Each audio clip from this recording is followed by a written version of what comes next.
How did you build the Speedway is probably the most common question I've gotten on my channel. For months, I've teased a tutorial video on how to build it, and well, here it is. This is probably the longest I've spent on any project in my life, as this took me from January of 2023 all the way to March of 2024 to complete. But in about 10 minutes, I'll hopefully show you all the steps I took to make this, and give you your best shot if you want to make your own Speedway. Now we will be starting with a bit of background, so if you want to skip that, go to this timestamp to get to the build process. But here we go.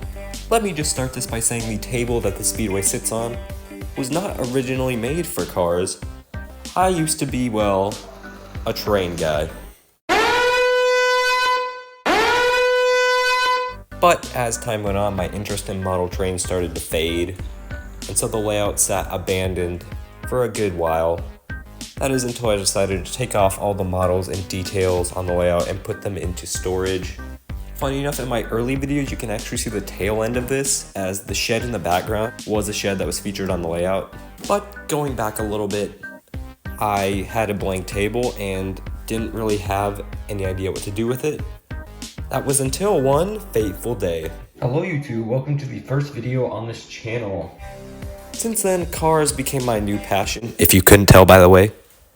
And I always wanted to build something big on this table for it. And so I thought, what else to build but the opening track from Cars' most iconic scene, the Motor Speedway of the South. So I drew up a plan of everything I wanted on the table with the correct measurements. And since I already had this 4x8 table with a grass mat on it, I was good to go. But if you are starting from scratch, where else to start with but?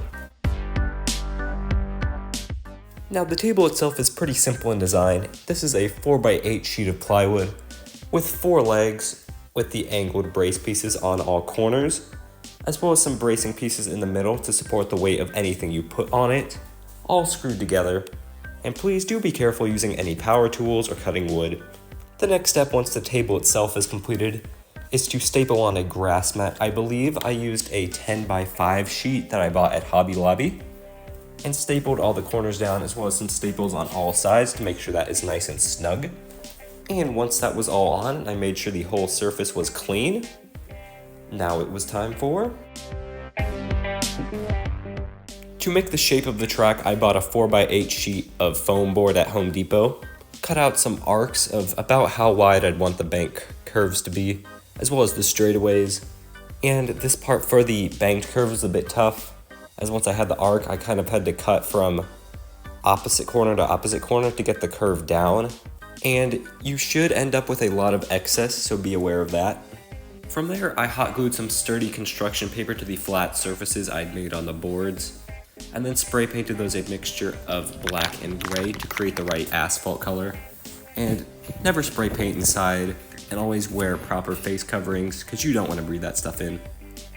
Though the color on my layout is a bit inaccurate as it's darker than the movies, but this can easily be corrected by just using a lighter shade of gray. Once they were painted the right color, I test fitted them on the layout before gluing them down and did a couple test shots, which you can see here. Once I had those down, I left them in place and would not glue them down yet. Before that, it was time to work on...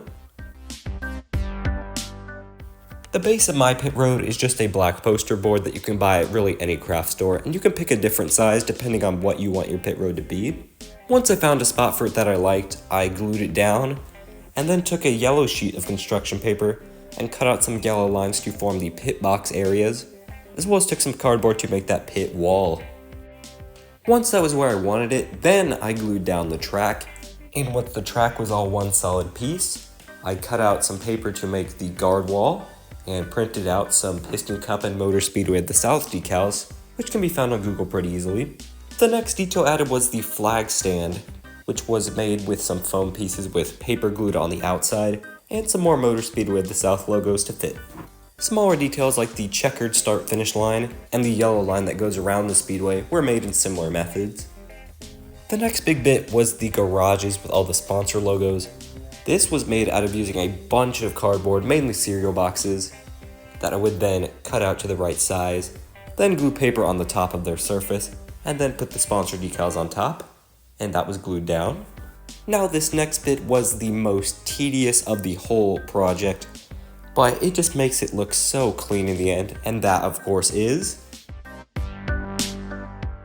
The building of the grandstands itself was actually not that bad, as all I had to do was really trace around the catch wall, and then build up several levels of stands. These would be hot glued together, and each time I would put some cars on it as tests to make sure they were strong enough. Now the method I would recommend is to build this in sections and slide those together and then glue them, but I, for some reason, did not do that and built the entire grandstands as one connected piece, aside from that one, I guess, which I would then have to carry over to the table and then slot them in, which was very tedious and unnecessary. But once that was up, I was able to test fit all the cars on it, and it was coming together really good. My grandstands are 3 levels, gradually getting smaller in length as they go up. Some have 4 levels on top just to hold smaller cars or whatever else is there, and they have stayed sturdy to this day, and I have not had a real issue with them. During this time, I did build an RSN booth for Bob and Daryl to commentate in. This I may expand a bit in the future, but was fairly the same method using cardboard and wooden sticks to support itself. And what I said about building in separate pieces is definitely going to come into play here, as I had to lug this thing downstairs through doors and paint it, and it was so big it did not fit on the paint sheet. But eventually I got it all white, lugged it back upstairs, and set it on the layout. And once I was certain this was how I wanted it, I glued it down and moved all the cars to it, and with that the grandstands were now done. Next up was the score tower, which I made in a similar way to the garages by taking some cardboard and cutting it in the shape I wanted, spray painting it black, and then putting the decals of the numbers on it. I wanted the Jumbotron to show some action like the one in the movie, so I took the shot from the Tall Tale deleted scene, remade it with some of my own Piston Cup racers, and glued it on 2 of the sides. And I took this shot of Darren Leadfoot and a couple other cars and put it on the other.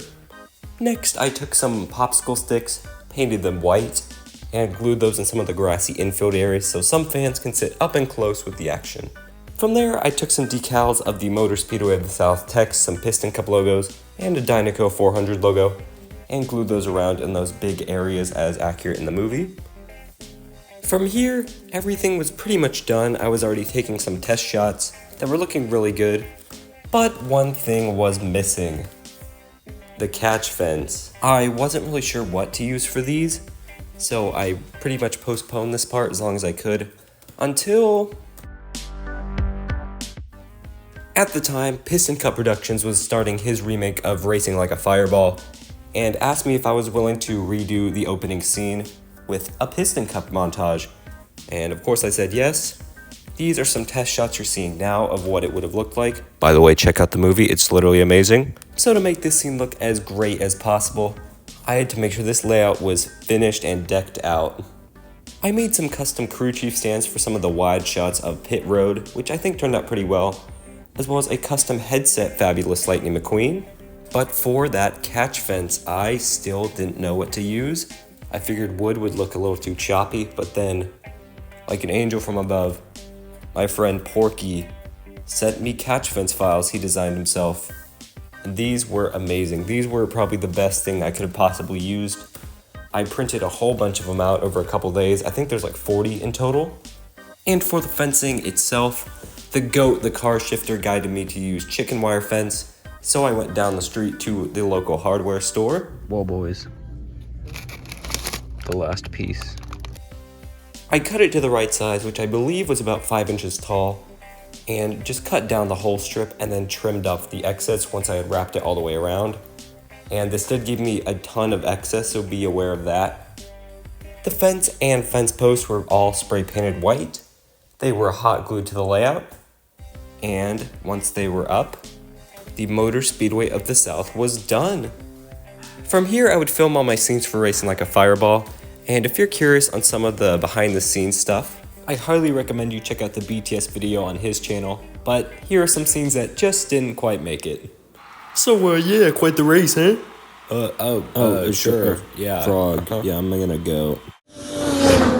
Yeah, why did we stop hiring shipwrights to race for Clutch Aid? You know, my father always said. We should fire him. Agreed. You know, as they always say, when you don't have a tiny tripod, use a tiny damaged Murray clutch burn. Hey, I mean, it works, doesn't it? Dinoco's all mine!